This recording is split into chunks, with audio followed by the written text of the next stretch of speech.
Mikel, thank you for joining me. Let's talk about last weekend. A dramatic win against Manchester United, a much-needed win after a difficult start to the season. What's the mood in the dressing room after those 3 points at London Stadium? I think the boys are buzzing, obviously. I wouldn't say a difficult start to the season. I feel more of a transition start to the season. I feel, obviously, we're playing a completely different game to what we was playing last year, compact football compared to expansive football, more possession-based instead of counter-attacking football. So I feel the season's been okay. I feel as the season's going by, we're going to get better and better. Obviously, it's a massive 3 points against United, who's a quality team. Not firing at all cylinders right now, but they're definitely a quality team. So hopefully we can take this and build on it and hopefully start getting back up the league where we deserve we should be. You used the word transition. It has been a transition from David Moyes to Julen Lopetegui. You mentioned the style of football. What are the key differences between those two managers tactically? Tactically, obviously, David Moyes wanted to be more compact, wanted to be more of a team that counter-attacks and breaks, and then just breaks quickly onto the team, where Lopetegui wants to be someone who has more possession, wants to control the game, wants to be more expansive so he can control the game more. So it's just learning a whole new way of football. Obviously, we brought in a few players as well, so just getting those players to learn how we play.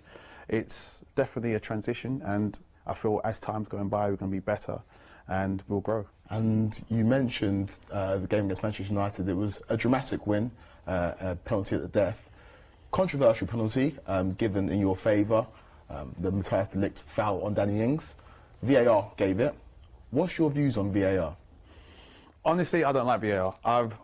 Even though they gave us a penalty on the weekend, it's not for me. I feel like at the end of the day, I feel the referee should be refereeing the game on the pitch, and it becomes more of it's a better game for us. And obviously the fans could be in it, be more in the game. I think VAR has kind of ruined the atmosphere of it, because I feel when we score a goal, people don't know whether it's offside or not. I feel the decision being made on the day, you get more of a reaction, and I just think it becomes more natural.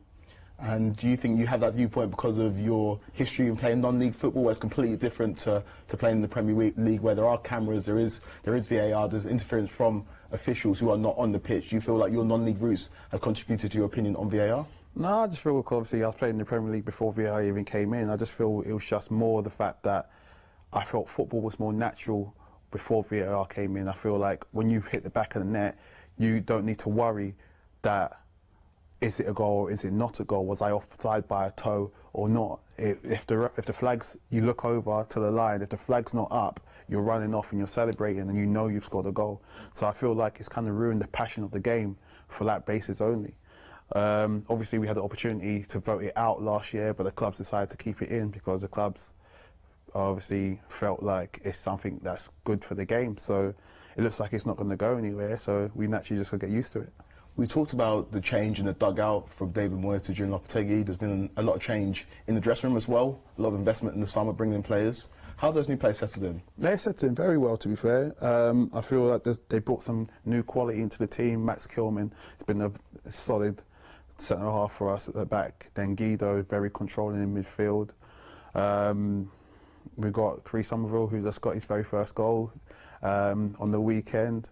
So it's just, they've brought the quality in. Cree was obviously player of the season of the championship last year. Max is been a player I've played against the last few years, and I knew he was a quality player because I've always had a difficult time playing against him. Didn't really know much about Guido, but obviously he's a World Cup winner with Argentina. So they've made some quality signings this year, and hopefully as the season goes on, we can get more points on the board and be higher up in the league. You've led the line for West Ham for many years. You've seen players come in, you've seen players go, especially strikers. When West Ham do invest in new players, especially front men, does that motivate you? Yeah, massively. Obviously, every time a player comes in, especially in my sport, it's to take my place. So I need to be motivated. I need to be out there showing what I can do and make sure that person doesn't take my place. Because at the end of the day, I've been here for this is my 10th season now, and I've done it, I'm here for a reason. So it's to play football, and I don't really want to be on the bench. I've never been the person to be on the bench. So I'm going to constantly keep knocking on the door to keep going for as long as possible.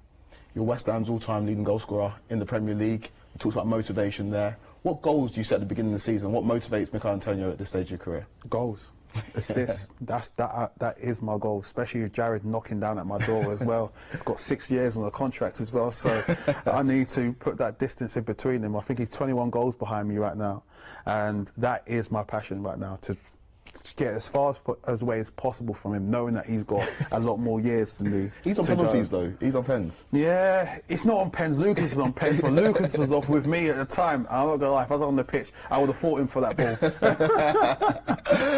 And in terms of your career, West Ham signed you from Nottingham Forest. You take on Nottingham Forest this weekend.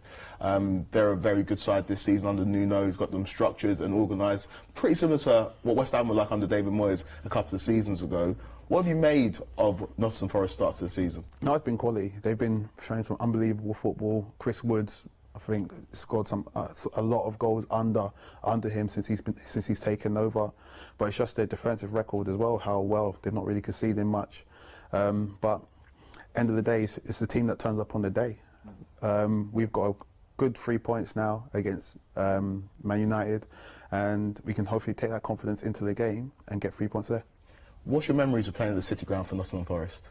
Unbelievable.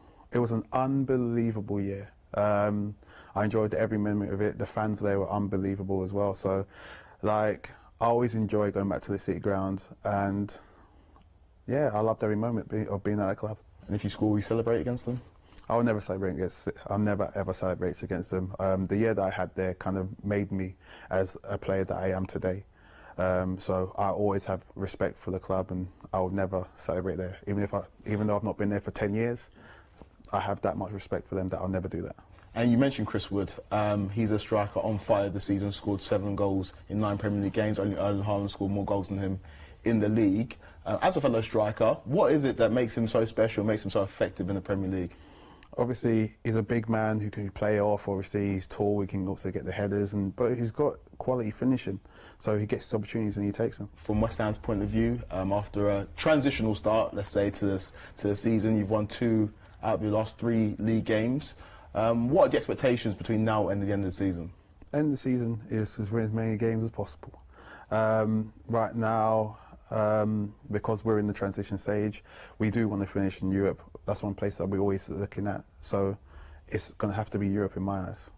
And have you got a message for the West Ham fans that have stuck with the side through this difficult start to the season? One thing, the West Ham fans, they always stick with us. Whether the bad times or the good times, they're always there and they always believe. So just keep believing.